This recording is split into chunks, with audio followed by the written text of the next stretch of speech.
Assalamualaikum warahmatullahi wabarakatuh. Bismillahirrahmanirrahim. Nahmaduka ya ghafuru ya syakuru. Shalli wa sallim barik ala sayyidina Maulana Muhammad wa ala alihi wa sahbihi asma'in. Nama ba'du. Teng ngerso para keluarga besar Kiai Haji Akil Sirot wabil khusus teng wau niki pernah paman kalian kula. Terus gada otoritas meksa. Tapi itu saya keren yang bihan malah pernah mbah, pernah mbah ke putrine guru kula niku dimanfaatno beliau kayak gitu. Nggih sedanten para habae wonten Mas Arif Kapolres dan ingkang kula hormati. Niki paling kula ngisi namung 20 menit niku mun top niku mun. Terus katanya niku ahlul ilmi dihormati tapi nyatane dipeksa.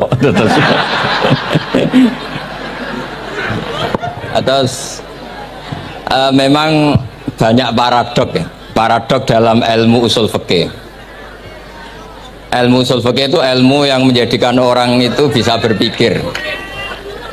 Gitu. Kalau tak cerita tentang pertama tentang Kiai Akil sing al ma'ruf bi ahli nahwi.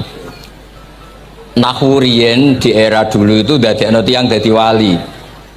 Sampai disebut hatta nahat qulubuhum li nahwihi famin azimi sya'nihi lam tahwihi. Tetes orang-orang baik niku ketika usul teng pangeran nyebut Allah la ilaha illallah mboten saged. Sagete namung nyebut dhamir sya'an niku hu. Akhirnya kathah toreko sing ha hu niku gara-gara ahli nahwu. Ahli nahwu niku.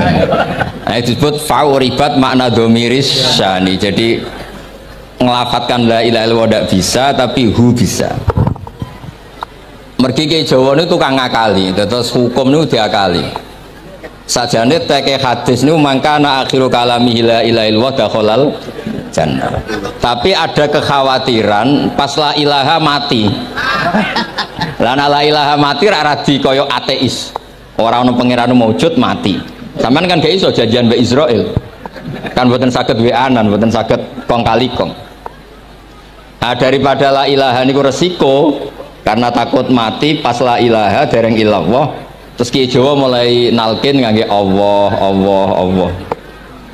Tapi Allah sarasan itu tidak mewakili la ilaha illallah. Akhirnya diambil dhamir sya'an fa'alam annahu la ilaha illallah. Niku asal usulnya. Cuma kebetulan thariqah kita tidak jalur itu, tidak jalur yang lewat dhamir napa? Sya'an. Tapi sementing tadi dawe Kiai Mustafa, sementing kita tahu secara ilmu. Terus nomor kali cerita uzlah wow. Kalau memang benar-benar uzlah. Terus kalau ini diundang acara-acara publik kemarin di Habib Jindan gitu, hanya di halaqah ilmiah. Kemarin terakhir beliau ngerayu ini jari marrotan wahidah. Ini saya pegang. Dan itu dicatat di Lauh Mahfud. Dan ciri utama Kiai itu tidak membatalkan perjanjian. Jenengan jauh marrotan wahidah Mas niku. Ben gelem. Terus ngaten kula cerita sithik tentang ilmu yang sering kula utarakan. Di antara kitab yang dipakai guru-guru kita sing dilanggengi Mbah Mun Maus kitab Ihya.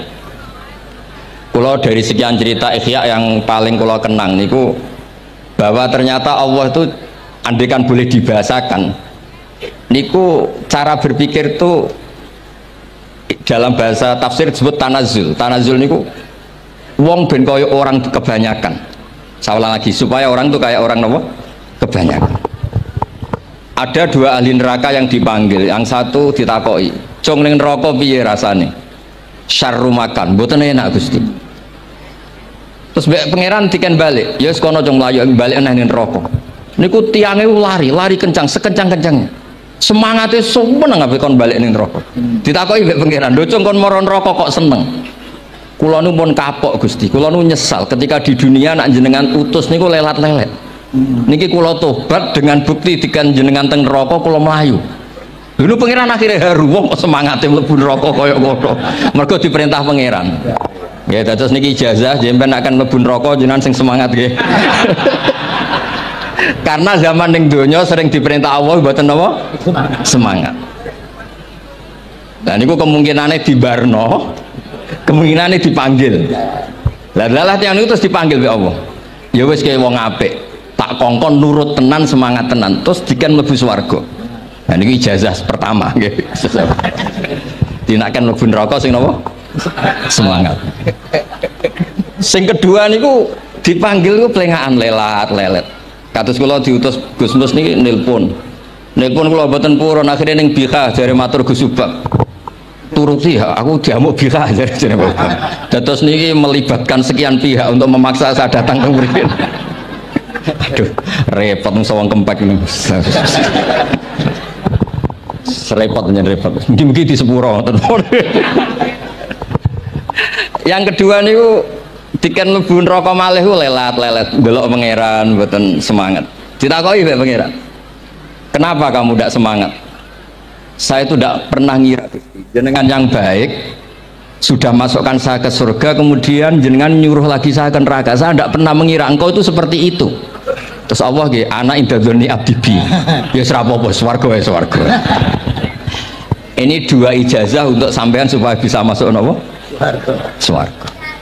Terus kita tidak pernah tahu napa Gustofa ngundang kula nyenengno wong akeh ganjaran, napa meksa wong alim dosa, mboten ngerti kula carane. Karena dalam ilmu usul fikih, kembali ke usul fikih, kula nu gak ada khazanah kathah tentang debate pangeran kalian nabi ini. Kathah, mboten satu dua contoh di beberapa kitab tafsir. Suatu saat kula sering cerita niki, suatu saat Khalilur Rahman Ibrahim itu kedatangan Israel. Kamu mau apa? Mau matikan jenengan? Kata Nabi Ibrahim, harro'aital khalil yumitu khalilah. Mosok aku kekasih pangeran dipateni, mosok orang yang dicintai membunuh yang dicintai, orang yang mencintai seseorang kemudian membunuh yang dicintai. Tidak ada itu. Akhirnya Israel matur teng pangeran. Cara politiknya ngeten, wau sing cara lagi seneng ngendikan politik. Wani kiai lengser dari beliau. Ono. Nah kula niku ahli tauhid wis pancen kodok kodare ngoten mawon, dadi mboten berpikir ruwet-ruwet. Terus Israel kan mboten biasa logika, kayak kan malaikat itu SOP kan, mboten biasa logika. Akhirnya matur tu pangeran, kata Ibrahim, masa kekasih bunuh yang dikasih, masa yang mencintai bunuh yang dicintai.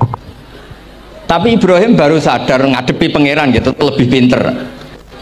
Terus kan ketika Allah fakullahu, katakan ke Ibrahim, harlo etal khalil yakrohu ayal ko khalilah.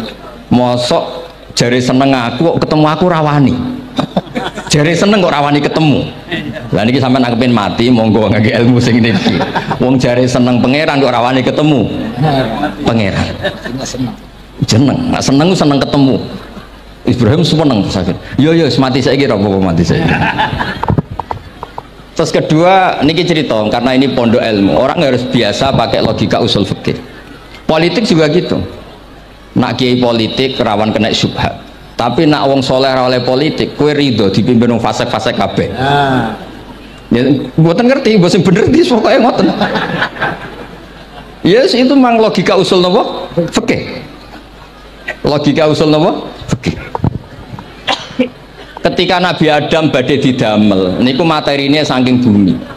Pertama sing diutus Jibril. Jibril ambekan qabdotan minal ardi, segenggam bumi. Saya mau bikin Adam, materinya dari bumi. Setelah datang ke bumi mau ngambil ista'adzat billah. Maksudnya ista'adzat billah, a'udzu billahi minka, saya berlindung Allah dari kamu. Antasinani. Kalau dengar Gustofa dari ahli nahu, terus kalau niki tak goleki tenan pancen syanahu mun mutaaddi binafsi. Mungkin nak dibuli ku antusinani kok panjang tadi cerita. Saya tidak ingin bagian dari saya diambil, kok aku bolong. Itu coro bumi itu sudah masalah. Terus akhirnya Jibril kembali, ya Allah, dia berlindung kepada engkau maka saya lindungi. Allah membenarkan Jibril, Mikail juga sama. Tapi ketika Israel, ini Israel itu masalah memang.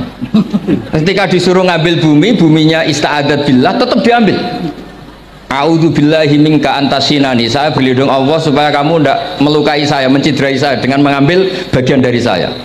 Kata Israel, wa a'udzu billah alla unaffidhu amroh. Saya juga a'udzu billah diperintah Allah kok tidak kasil. Kudu kasil. Lah saya tidak tahu yang benar istihadnya Jibril apa istihadnya Israil. Terus memang sudut pandang. Makanya dulu ketika banyak pondok putri itu kiai-kiai kuno dulu itu menentang. Alasannya nggih, nak bojone jelas khawatir kiai ini kecobaan itu jelas.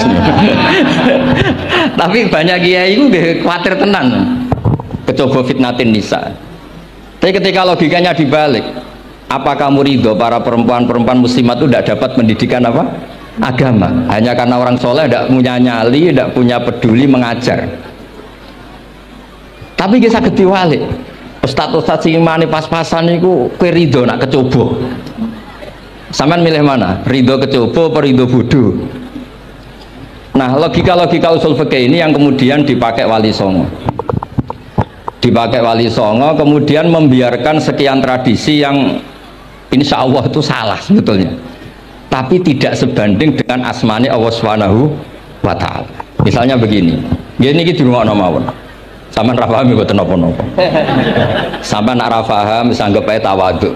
Sepantese wong awam yo ora paham. Nak paham dadi kiai.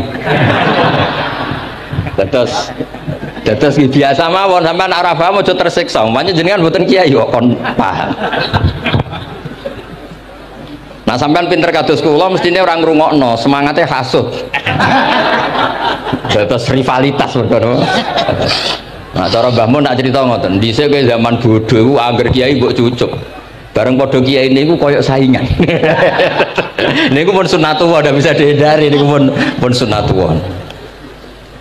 Terus kembali lagi ya. Logika-logika usul fikih niku dipakai oleh Wali Songo.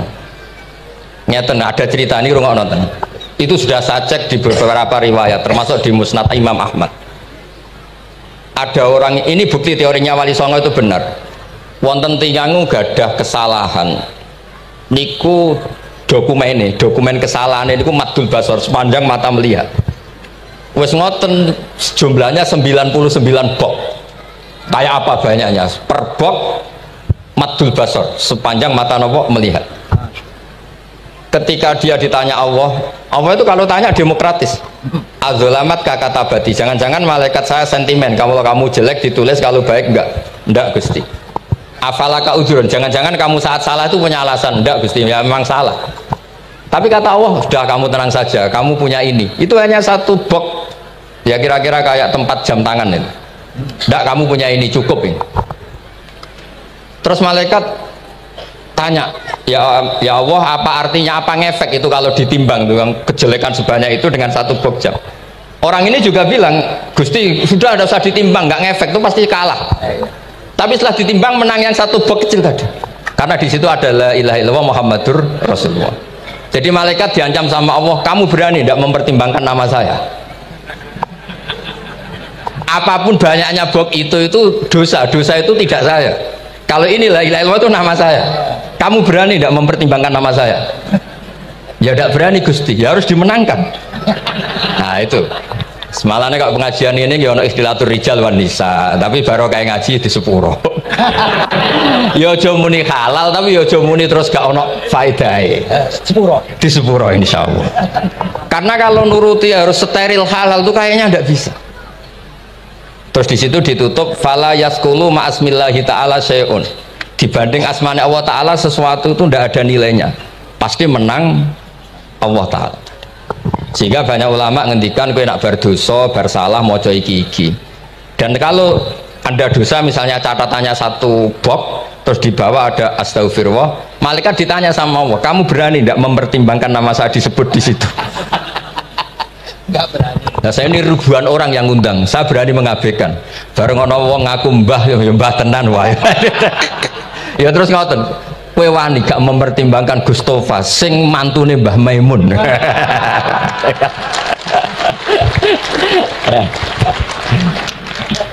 Semoga cara pandang malaikat nanti seperti itu. Tapi nanti kalau malaikat cara pandang, mbah kok tukang makso putu. Itu mbah model opo. Nah saya ini sudah ngalah satu kali. Berikutnya logika kedua yang insya Allah terbangun di kalangan malaikat, yaitu mbah ora oleh maksa napa putu.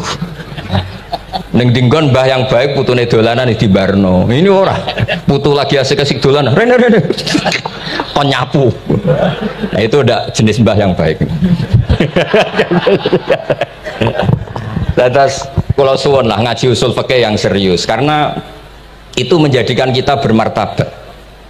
Kulo niku sering lepas jenazah tangga-tangga kulo nggih penggane delok TV, nak bengi nggih ngelamun, ngayal sugih, kadang yo ngapalo tikus sing liwat dhuwure saking ora ana penggawean ya.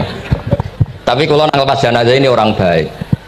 Sampai bojone protes, "HP opo lek Gus angger bengi iku mau ngelamun ngitung tikus liwat, ngitung apa." Terus kulo matur, ngitunge aja ngono, ngitunge tarokal ma'asiyah. Wong ning omah itu artinya tidak dugem, tidak melakoni maksiat. Itulah yang menjadikan usul fikih itu ilmu yang sangat terhormat. Coba kalau Anda jadi pakar usul fikih kayak saya, mengkaji betul usul fikih. Orang tidur semalaman jangan bahasakan tarokat tahajud, wa tarokal witro, wa taroka qiyamal lail. Tapi bahasakan taroka zina, wa tarokal ghibah, wa taroka kada wa kada minal ma'asi. Keren buatan? Keren. Kalau kamu udah ahli usul fikih maka kiai kok amen turu, kiai kok guyon suwengi. Lu kiai guyon sungi itu melawan kiai itu ustaz juga manusia karena bengi itu ya kepengen nonton tapi kan buatan pantes akhirnya korbannya santri ini dijak guyon gak jelas lah apel nih rodo ya ora pantes ngelawan nafsu itu berat caranya ya dilalek-lalek no guyon itu lah muka-muka malaikat kabeh ahli usul fikih nganggep ngono iku perlawanan terhadap keinginan maksiat orang malaikat ngaji orang. Makanya itu disebut di kitab usul fikih tangkubul usul itu izma min mubahin illa wa yatahaqqaqu bihi tarku haramim ma fa'il zamu minas sukun tarkul qatli wa minas sukut tarkul ghibah. Tidak ada sesuatu yang mubah kecuali saat Anda lakukan, saat itu juga Anda meninggalkan keharaman. Maka sebetulnya mubah ini punya nilai yang luar biasa yaitu tarkul haram atau tarkul ma'asi. Jadi sawangane sampean nang omah kukar-kukur, mlebu metu, kukar-kukur meneh, mlebu metu, bariku turu angop ngorok. Nah, semoga malaikat ini al-usuli sehingga ngitung itu hadza tarokal ma'asiyah kullaha. Hebat ini orang yang tinggal napa? Maksiat. Saya nak malaikat itu jenis rada ekstrim. Alumni kempek suwengi ra tahajud ora witir ku alumni opo? Mulane kalau niku ngaji usul fikih terus supaya diperdengarkan ke malaikat. Supaya teorinya pakai usul napa? Fikih. Jadi kalau melihat kita melakukan mubah niku dihitung tarkul napa? Ma'as. Nah, ini pentingnya ngaji. Kalau nate ditanya sama seorang dosen, "Gus, masa iya Quran yang katanya mutu semutu-mutunya kemudian ada ayat kulu washrobu mosok urusan mangan gak usah disuruh orang juga makan terus kualitasnya kulu washrobu itu di mana?" Terus kalau jawab terus sorokan yang penting wopo rapat utawa seminar. Ndak ada rapat, ndak ada seminar itu kamu ndak mati, tapi kalau nggak makan itu mati. Penting mana? Ya penting makan. Lah iya, jadi orang itu lupa kalau sesuatu yang seserius itu karena menjaga nyawa yaitu makan. Terus karena makan tuh hal yang murah dianggap biasa, itu bahaya. Sehingga sebetulnya yang kita bisa jadi wali lewat hal-hal keseharian tidak bisa jadi wali karena tadi. Saya punya hadis, ini mudah sekali untuk Anda jadi wali. Bahkan di atas wali lah. Inna woha ta'ala layar do anil abdi. Pakai inna masih pakai lam taukid. Inna woha layar do anil abdi ayyakulal aklata fayahmadahu alaiha aw yasroba syarba fayahmadahu alaiha. Allah itu sangat ridho ada orang makan satu asupan kemudian dia muji Allah. Loh, orang tidak punya alpat itu tidak mati, tidak punya tanah ribuan hektar itu tidak mati, tapi kalau nggak makan sesuap nasi mati. Penting mana? Penting makan. Tapi gara-gara kamu tamak untuk syukur nunggu punya alpat, untuk syukur nunggu punya tanah banyak, Anda ini bodoh. Mau syukur saja syaratnya kok banyak. Jadi sebetulnya kalau kita mau jadi wali itu cukup setiap makan itu kamu syukur. Fayahmadahu alaiha. Au yasroba syarba fayahmadahu alaiha.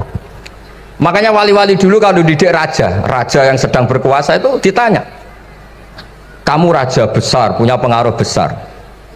Andaikan kamu di padang pasir, dan kemudian Anda tidak mendapatkan air sama sekali, apakah kamu menggantikan kerajaan kamu demi beli satu seteguk air? Iya, akan saya beli karena saya kalau tidak minum mati. La tafroh bimulkin la yusawi jar'atamain. Kamu jangan bangga dengan sistem kekuasaan yang tidak senilai dengan seteguk air. Orang nggak jadi raja itu nggak mati, tapi kalau nggak minum mati. Terus akhirnya dosen itu tahu, wah berarti kulu wasrobu itu luar biasa, Gus. Sangat luar biasa. Makan dan minum itu luar biasa. Makanya terus ada kiai mertamu mangan. Kalau tadi baru datang kon mangan. Di sini ya ada mangan. Ya saya anggap aja itu proses jadi wali, ngoten mawon. Jadi segampang itu jadi wali. Nah kemudian gara-gara torekoh terus jadi wali ku repot kon maca 10.000 wiridan kon opo. Kesuwen nih cara-cara kesuwen. Karena ini partai gak torekoh tadi. Dulu abahnya Mbah Maimun Mbah Zubair itu kalau disuruh wiridan lama-lama itu nggak mau. Sementing diridani pangeran, moco kok akeh-akeh. Nah itu partainya partai ahlul ilmi. Ya partainya partai ahlul apa? Nah kemudian karena saya ini nekuni tafsir ya, itu saya kepengen ya menggerakkan supaya ilmu Quran itu menarik. Caranya apa? Cari sisi ekstrimnya. Kalau bolak-balik, kenapa sih orang nggak janggal? Nggak janggal itu udah iskal. Quran itu kan kalamu, salah lagi Quran itu kalamu. Masa iya Allah yang Tuhan kemudian ngendikan iya kana butuh iya kanas tai. Kepadamu aku menyembah. Masa Allah ngendikan gitu pada kekasihnya Nabi Muhammad? Padahal Allah itu al-ma'bud, bukan abid. Allah yang disembah, bukan yang menyembah. Semua ahli tafsir, saya bukan bilang sebagian, semua ahli tafsir pasti ngendikan begini. Wa yuqaddaru qabla qaulihi ta'ala iyyaka na'budu qulu. Sebelum iyyaka na'budu itu ada kata yang disimpan yaitu qulu. Jadi iyyaka na'budu itu betul ngendikane Allah, cuma sudah dikasihkan Jibril kepada umatnya Rasulullah. Jadi Jibril bilang gini ke Rasulullah Muhammad qul iyyaka na'budu. Kemudian Nabi juga bilang ke umatnya qulu iyyaka na'budu. Jadi ini kalam Allah yang sudah milik kita. Nah berhubung milik kita, kita sah mengatakan iya karena karena kalau tidak janggal, masa iya Allah berdoa ihdinas siratal mustaqim, tunjukkan kami jalan yang benar. Lah kalau ihdinas siratal mustaqim kalamullah berarti kan Allah yang berdoa. Nah sehingga semua tafsir bilang sama, wa yuqaddaru qabla qauli ihdinas siratal mustaqim qulu. Nah terus ada mufassir lain bilang jangan mulai iya karena butuh ya semuanya, mulai bismillah qulu bismillahirrahmanirrahim. Masa iya Allah sendiri yang bilang bismillahirrahmanirrahim. Nah dengan tafsir seperti ini terus kita akhirnya lagi-lagi kembali ke usul fikih, kembali ke balaghah, kembali ke nahwu. Kalau enggak ya Anda akan menafsiri Quran pakai logika Anda sendiri sampai ada mungkirus sunnah. Pokoknya sementing kembali ke Quran, orang roh Quran itu kayak apa. Saya kemarin ngaji di Sedan di daerah saya bilang Sayyidina Umar itu Islam sebelum minta hidayat. Khalid bin Walid ya Islam sebelumnya ya tidak minta hidayat. Nah itu kan janggal, padahal katanya Quran itu hudal lil muttaqin, petunjuk bagi mereka yang takwa. Padahal tidak ada sabkut takwa untuk Umar. Umar tidak pernah takwa, tapi nyatanya Islam. Bahkan dia masuk ke rumahnya Zaid bin Arqam itu mau bunuh Nabi, mau nyari Nabi, bukan mau Islam. Tapi ketika dengar iparnya membaca Toha ma anzalna alikal Qur'ana litasqa, kemudian dia masuk Islam. Lalu gimana tentang hudalil muttaqin, petunjuk bagi mereka yang takwa? Banyak ulama yang mengatakan lil muttaqin itu balaghahnya lil iktifa, lil muttaqina wa ghairihim. Jadi Quran itu petunjuk bagi yang takwa dan yang tidak takwa. Dan itu di bahasa Arab sah. Di bahasa Arab sah. Misalnya gini ya, kalau sampean punya ponakan dolan, cong-cong nang mangan.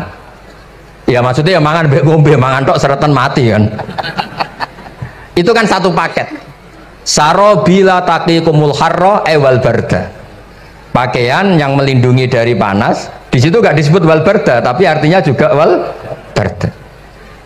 Karena kalau tidak diartikan lil iktifa, nanti Quran itu memberi petunjuk bagi yang sudah muttaqin. Corong doang nguyai segoro, wis takwa kok.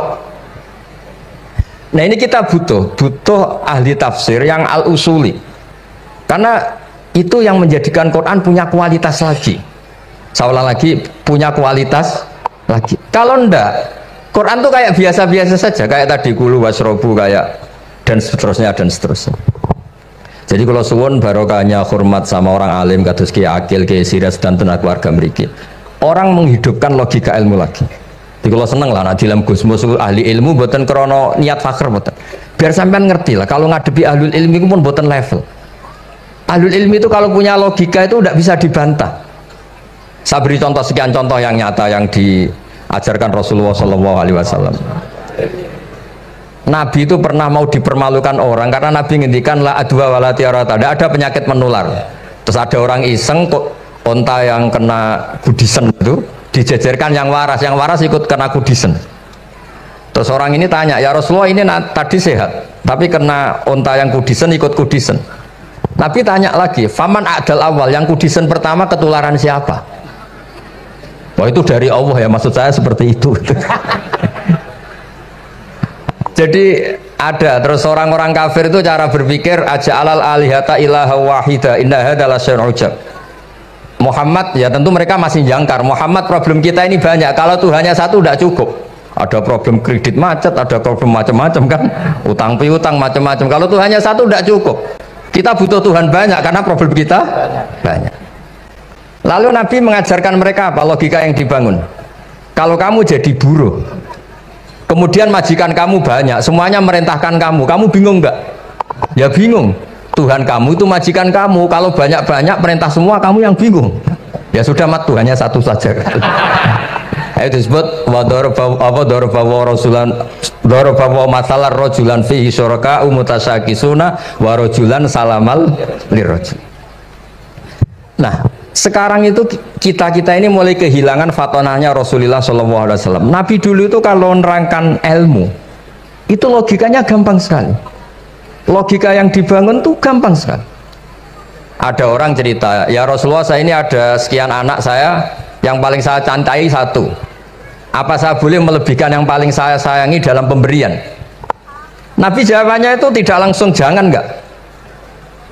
Apakah kamu berharap bahwa mereka semuanya baik ke kamu? Iya, semuanya saya ingin baik ke saya. Ya kalau situ jangan. Gitu. Kan tidak fair kita mengunggulkan yang satu, melebihkan yang satu, sementara kita berharap semuanya baik. Itu tidak fair kata Nabi.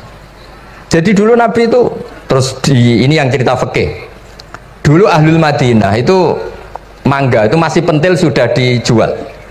Pentil dijual harganya 2 juta. Masa iya pentil harganya 2 juta? Karena dengan asumsi sudah jadi mangga. Tapi ketika Nabi datang di Medina dan penduduk Medina itu abkhosna sikailan, orang paling buruk dalam pertimbangan dalam jual beli. Nabi cara ngendikannya itu unik. Aro'aitum lau anna waha yamna'us samro fabima yastakhillu ahadukum mala akhi. Kalau pentil ini ternyata kena angin terus kemudian tidak jadi buah, lalu kamu nerima uang 2 juta itu atas nama apa? Atas nama beli pelem, nyatanya belum jadi mangga. Mosok kalau pentil seharga 2 juta. Semenjak itu terus Ahlul Madinah sadar kalau jual buah itu nunggu ba'da budui solahiyah, setelah samroh ini berbentuk. Tapi Nabi tetap ngendikannya pakai logika. Nah sekarang banyak kiai yang sidik-sidik neraka. Sebenarnya Nabi itu ngajari logika. Ada pemuda dia itu hipersek, mau masuk Islam tapi tetap boleh bebas. Saya ini ingin Islam tapi jangan larang seks bebas.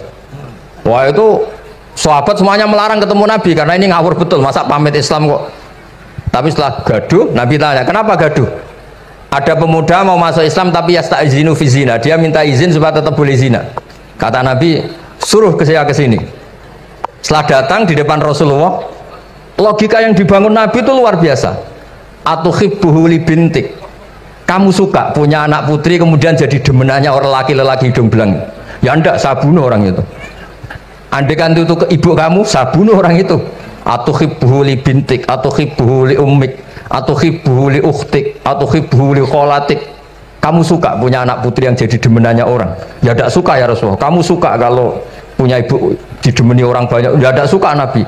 Sampai otaknya itu yastakbihu zina, sehingga otaknya itu wah zina itu buruk betul. Akhirnya ya Rasulullah sudah saya mau se-Islam tanpa zina-zina. Karena logika yang dibangun Nabi itu luar biasa. Nabi pertama mengingatkan atuhibbuhu li bintik, atuhibbuhu li ummik, atuhibbuhu li ukhtik, atuhibbuhu li kholatik. Sampai dia ini nggak bisa apa-apa. Sudah Nabi sudah. Jadi logika ini yang harus kita waris. Lagi-lagi kembali yang bisa waris itu ahlul ilm.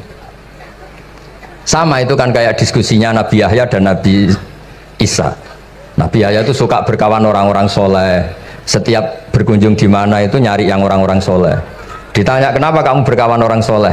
Ya berkawan orang soleh itu asik. Tapi kalau Nabi Isa enggak. Kalau ada desa-desa yang masih hitam, masih merah itu dikunjungi, kemudian dibina. Ditanya sama Nabi Yahya, lima anda tanzilu ala syirarin nas. Kok kamu kumpul orang-orang yang kayak gitu? Jamnya beliau innama ana tabibun udawil mardo. Di mana-mana nabi itu ya dokter, di mana-mana dokter nyembuhkan yang sakit. Jadi dulu logika kebalikan itu dibangun sehingga dulu ulama khilaf itu ikhtilaful a'immah apa? Rahmah. Masyhur itu. Saya sering cerita dan itu ada di kitab Khilyatul Auliya. Nabi Yahya itu lebih ceria. Nabi Isa itu agak sering cemburut. Atau kebalikannya, yang satu tuh mali aro ka'abisan ka'anna kataknatu mir rahmatillah. Kamu kok sering cemburut, seakan-akan rahmat Allah itu terbatas, wong kok ora iso syukur. Yang satu gojlok mali aro ka dohikan ka'anna katakmanu mim makrillah. Kowe kok guya-guyu, kok is bebas kon rokok ae gitu. Nah, sehingga ya itu tadi sudut pandang. Makanya saya sering cerita dulu kalau Said Abdul Al-Haddad itu tanya, "Cung kowe ngaji sopo?" "Ngaji si A." "Kiaimu tahu nangis?" "Ndak." "Ojo ngaji, kiaimu ati atos, kiai kok ora iso nangis." Tapi kalau Abdul Hasan Asadili kebalikan, "Cung kowe ngaji sopo?" "Ngaji si A." "Kiaimu tahu guyu nak ngaji?" "Mboten nate." "Ora usah ngaji wong ora iso syukur." Jadi nah itu yang akhirnya menjadi keseimbangan khaufau wa tama. Ada khauf, ada apa? Roja. Sehingga karena sudut pandang itu nggak bisa dihilangkan, sawalangnya nggak bisa dihilangkan.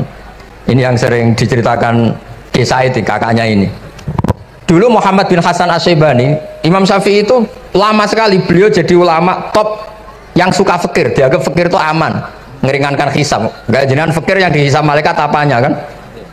Kan nggak bisa ngisab jenengan, apa saja tidak punya. Punyanya problem. Nah setelah ngaji sama Imam Malik, Imam Syafi'i tanya, yang ilmunya setingkat jenengan siapa? Kata Imam Malik, sebetulnya Abu Hanifah, tapi orangnya sudah meninggal, tapi ada muridnya namanya Muhammad bin Hasan Asy-Syaibani. Kamu ke sana dari Madinah ke Irak, dulu tempatnya di Baghdad. Setelah di Irak, Muhammad bin Hasan Asy-Syaibani itu kalau ngitung uang tuh di meja, emasnya tuh banyak, uangnya banyak, dia hitung di meja, malah kaget. Saya ini gedeng kiai, kedunyan ini ketemu kiai, kedunyan.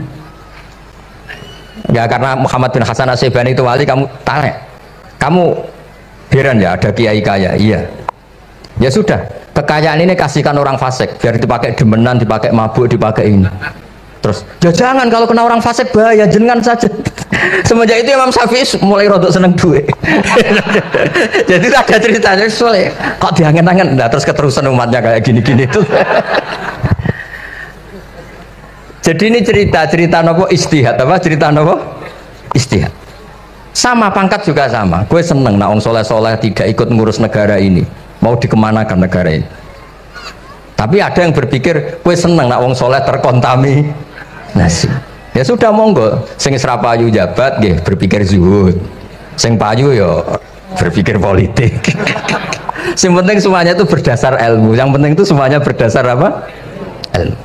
Karena ilmu ini basis yang paling diridani Allah Subhanahu wa taala. Masyhur itu Ihya sering diceritakan Imam Ghazali, ana alim uhibbu kulla alim. Kata Allah, saya ini alim dan sangat mencintai orang alim. Karena orang alim ini yang tahu perspektif. Orang yang enggak, yang ngiranya, saya ulang lagi, yang ngiranya itu enggak ilmiah. Di depan orang alim itu sangat-sangat apa? Ilmiah. Yaitu tadi misalnya ada ayat wa min ayatihi manamukum billaili wan nahar. Masa iya tidur yang ngorok semua turunnya secara jelas kok jadi wamin ayatihi. Tanyakan ahli medis, sistem tubuh kita kalau nggak tidur itu kayak apa rusaknya. Dan toat pas-pasan ini satu-satunya solusi ya turu. bengi ngempet kepen delok dangdut, delok dugem. Bareng turu jebule esuk wis bar, alhamdulillah. Cara melek iman kamu seberapa? Tarikan-tarikan maksiat posisi kamu terjaga bisa kalah kan? Tapi kalau tidur sukses kan tarkul maksinya. Nah, karena tidur itu sukses menghilangkan maksiat disebut wa min ayatihi manamukum billaili wan nahar. Sampai Imam Ghazali ngendikan di makalah itu, sehingga nanti ibadahnya umat ini di akhir zaman an-naumu, ibadah terbaiknya itu tidur. Nah niku mulane maksud kula ngeten lho. Sampeyan anut jalur wong alim dia turu ya ibadah, tengok-tengok ya ibadah, jagongan nggih ibadah, gojol-gojolkan ambek kanca nggih napa? Ibadah. Karena ini semuanya kul bi fadlillah bi rahmati fa bidzalika napa? Falyafrahu. Tapi kalau kamu tidak punya basis ilmu, adanya suudzon.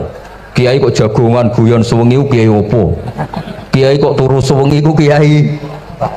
Karena basisnya ada ilmu. Padahal jelas ketika Rasulullah bikin urutan kebaikan, pertama Nabi ngendikan kamu menolong orang.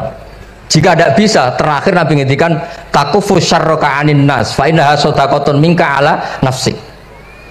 Tadi beliau juga cerita di nasihat Imam Mun, idza lam tuhsin fala tusi. Kalau tidak bisa berbuat baik, setidaknya kamu tidak berbuat jelek sama orang lain. Dan potongan ini paling gampang apa? Tidur kan? Wis sampeyan nak turu wis ra zina, ra maling, ra ngrasani wong wis ora tusik. Nah, dengan konstruksi usul fikih seperti itu kamu tahu kualitas ayat wa min ayatihi manamukum billaili wan nahar. Ya sama, ternyata makan itu yang menjaga nyawa, ternyata makan itu yang menjadikan syukur. Kalau kamu nggak percaya puasa, sama nak poso gedang goreng itu mewah. Gedang goreng itu mewah, air satu teguk itu mewah.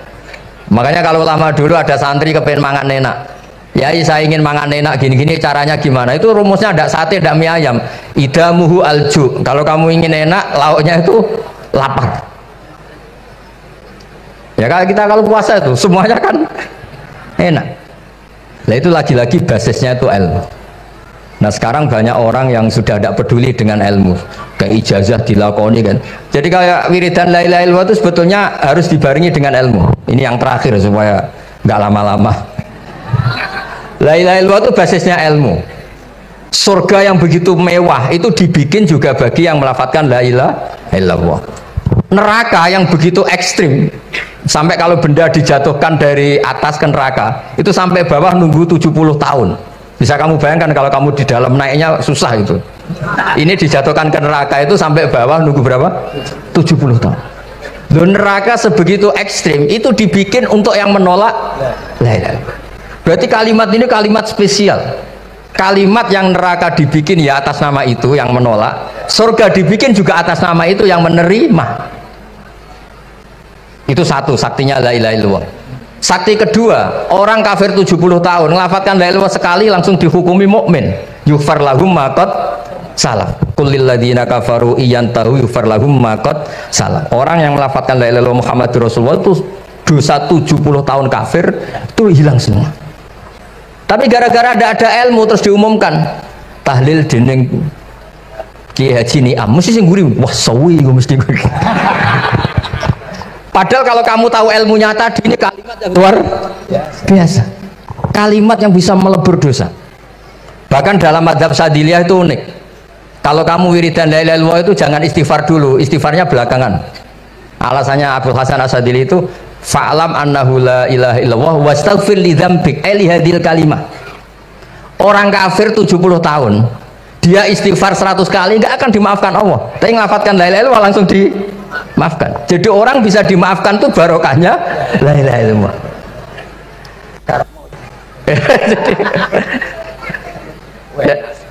Ya kan? Ya. Jadi orang kafir 70 tahun wirid istighfar 100 kali atau 1000 kali dimaafkan enggak? Enggak kan? Tapi kalau membaca la ilaha illallah dimaafkan. Jadi istighfar tuh ngefek positif itu kalau dibarengi la ilaha illallah. Makanya wastaghfir li dzambika bihadil kalimah. Cara apa? Kamu boleh istighfar berdasar hadil kalimah, berdasar la ilaha illallah.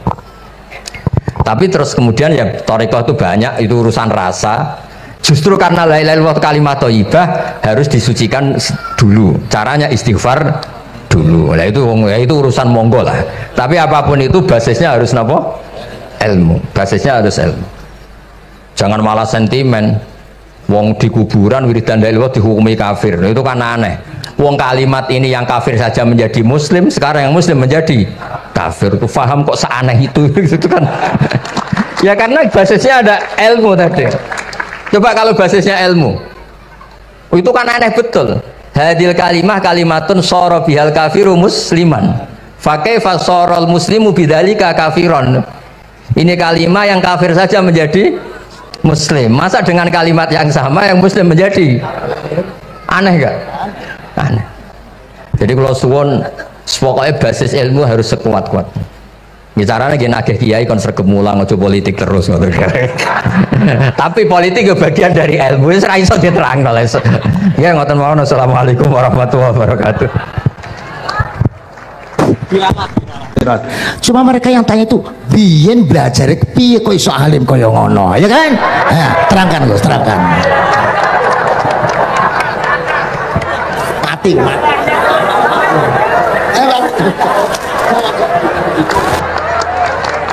Setuju kan, setuju?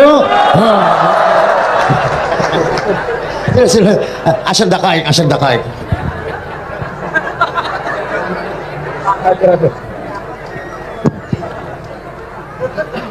Andaikan pertanyaan itu ke Mbah Mun, mungkin jawabnya gurune sopo.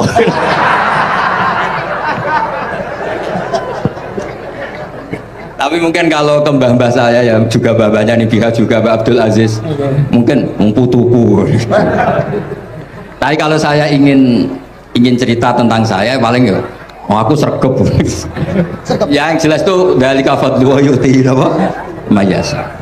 Tapi gini, kalau ini menghormati bahasa saya ini, kalau ijazah begini, dulu Mbah Mun tuh sering cerita juga bahasa. Penak kepengen ngalim, ku sinau sedurunge ngaji. Ya, misalnya kamu ngaji takrib atau ngaji wahab sama Mbah Mun, kamu baca dulu sebelum ngaji. Nah, setelah dibaca, misalnya kamu baca rofa, kok Mbah Mun baca jer, kamu baca jer, Mbah Mun baca rofa, berarti goblok tulen. Karena semua teori Anda kok salah. Ya misalnya Mbah Mun baca wadakaro sopa al-musonifu, kamu baca wadakaro al-musonif. Berarti kan goblok banget itu. Ya kan ada cerita gitu, ada orang tuh nggak tahu betul Gus maknanya lam tardiman itu apa. Lam tardiman dicari di kamus tuh udah ada, ternyata itu di head lam tarodaman. Dia baca satu lam tardimannya dicari di kamus sampai hidup mati lagi ya nggak ada. Nah, jadi kamu baca dulu misalnya di bab head lam taro naringali sopo mar'ah daman ing geteh, ternyata ngaji Mbah Mun paginya jadi baca lam taro daman. Jadi kalau kamu malamnya baca lam tardiman loh kok. Jadi itu kata Dewi Mbah Mun mergo sorokan kabeh santriku sorak mungkin carane ngecek kebenaran Anda itu kayak moco sih. Nanti kalau kemiripannya 50% ya separuh alim, kalau 70% ya serodok alim. Tapi nanti kalau kemiripannya sampai 100% dan berkali-kali, berarti kan sudah luar biasa. Jadi yang ngaji sama Ki Mustafa, Ki Niam, saya mohon santri-santri itu belajar dulu, biar bisa ngecek nanti guru saya baca kayak apa. Waduh salah ya Gus. Kenapa tak? Waduh salah. Karena kiai itu kalau salah ya mau ngalah. Ini ceritanya Mbah Mun betul. Ada kiai nggak tahu apa kakean mergawe kakean politik nggak tahu. Wal babi lan walang. Terus ada santri, kulo gak ada mano kok lawang. Ya walang sini lawang tuh. Mau ngalah. Terus watini lan wit alu, gurune maca alu. Iya kalau gak ada makna kok lo, lah yo wit telu kena gua alu juga. Tapi saya menangi kiai itu kalah sama santri itu. Saroko nyolong sapa wong albedo tangi anduk. Terus gurunya kaget. Cung kok anduk, cung. Bareng didelok endok. Karena kalau pegon kan anduk sama endok itu padha wae. Ini padha. Tapi kiainya akhirnya kalah. Memangnya nyolong anduk boleh? Yo ora yo haram, ya padha ae kalau gitu nyolong. Nyolong endok ya haram, nyolong anduk haram. Lo cerita itu masyhur itu. Kalau cerita yang terkenal di Lirboyo itu kan ada santri dari Jakarta di kelas. Gurunya bilang Ja'a Zaidun, Zaid datang. Waro'a itu Zaid, dan saya melihat. Si murid ini itu melihat pintu terus. Lama-lama gurunya itu tersinggung. Kamu diajari pelengahan nggak sopan. Habis Ustadz bohong. Lah kenapa bohong? Katanya Ja'a Zaidun, Ra itu Zaidan. Zaidnya mana?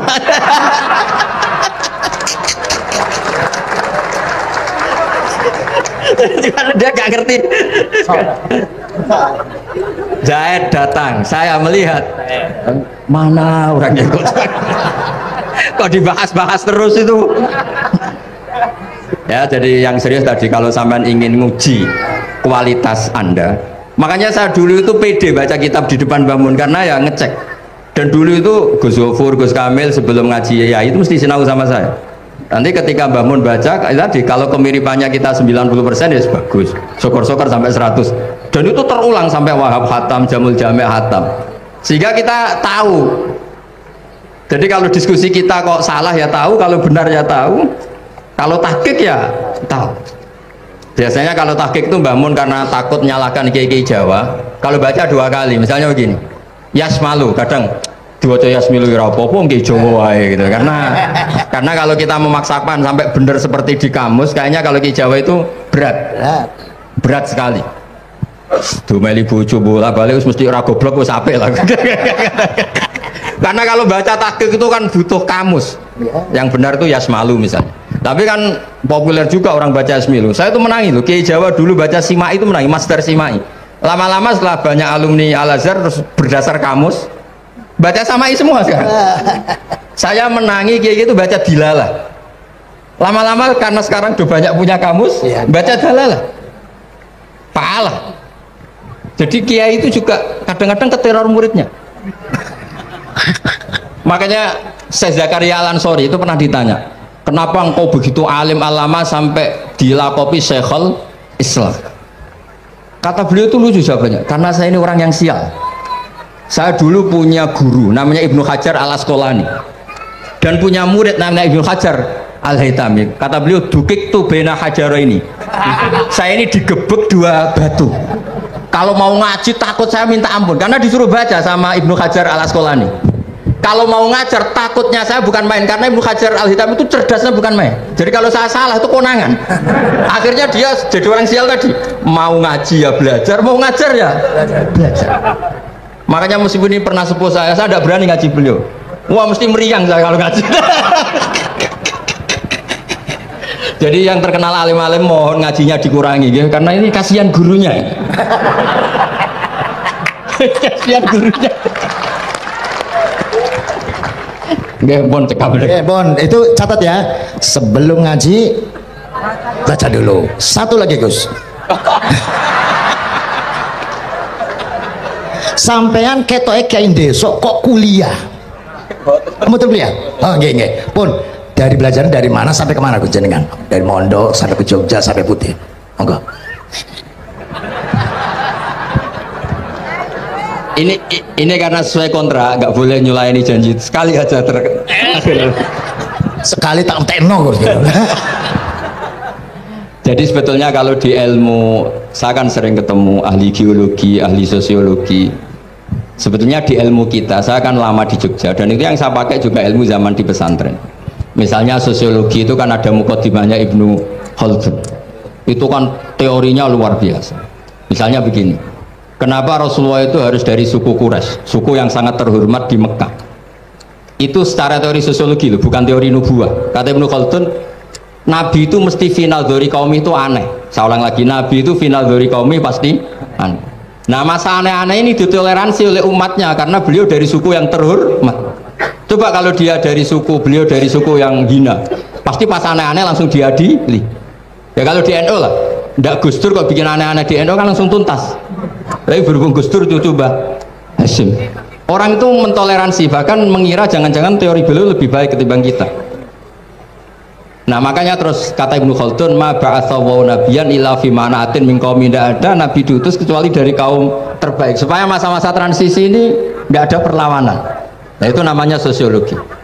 Sehingga beliau ngendikan, ini versi tarikh bukan versi Ibnu Khaldun saja, ketika sahabat disuruh hijrah karena disakiti orang kafir Quraisy, lah engkau sendiri ya Rasulullah, saya ini orang Quraisy, nggak akan ngalami yang seperti Anda alami. Nah itu namanya sosiologi. Begitu juga matematika. Saya sering ketemu pakar matematika dari UI, dari UGM. Misalnya bilang zakat kan 2,5% misalnya zakat tijar. Saya bilang kalau ngitung itu porogabit, padahal kita zaman sekolah porogabit itu pantangan. Tapi saya bilang saya punya matematika lebih cepat. Apa itu Pak Ba? Kalau manggil saya Pak Ba. Kalau di kitab disebut rubu'ul usyur apa? Jadi bertahap. Misalnya 1 juta, usurnya akan 100.000.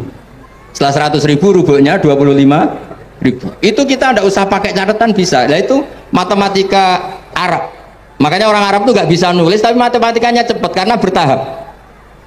Misalnya 1 miliar ya cari aja usurnya 100 juta. Berarti rubuhnya 25 juta. Berarti 2/5, 2,5-nya 1 miliar itu 25 juta. Tapi kalau orang Arab bilang tuh rubuhul usyur. Diusurkan dulu baru dirubuk. Misalnya 6, 2/3 6 berapa? Orang Arab bilang sulusan. 6 sulusnya 2, sulus 2 kali berarti 4. Sama misalnya zakat zuro. Zakat zuro itu kan al usyur sama nisful usyur. Berarti misalnya kalau tidak disirami ya, tidak biaya, zakatnya itu 10%, berarti per 100 10. Nah sekarang kalau 10 ini kan berarti 1/10. Lah nanti kalau disirami pakai biaya namanya nisul usyur, berarti 5. Jadi orang Arab itu nggak mau langsung bilang 5, karena kalau 100 dibagi 5 itu apa, jadi 5 itu mikirnya panjang.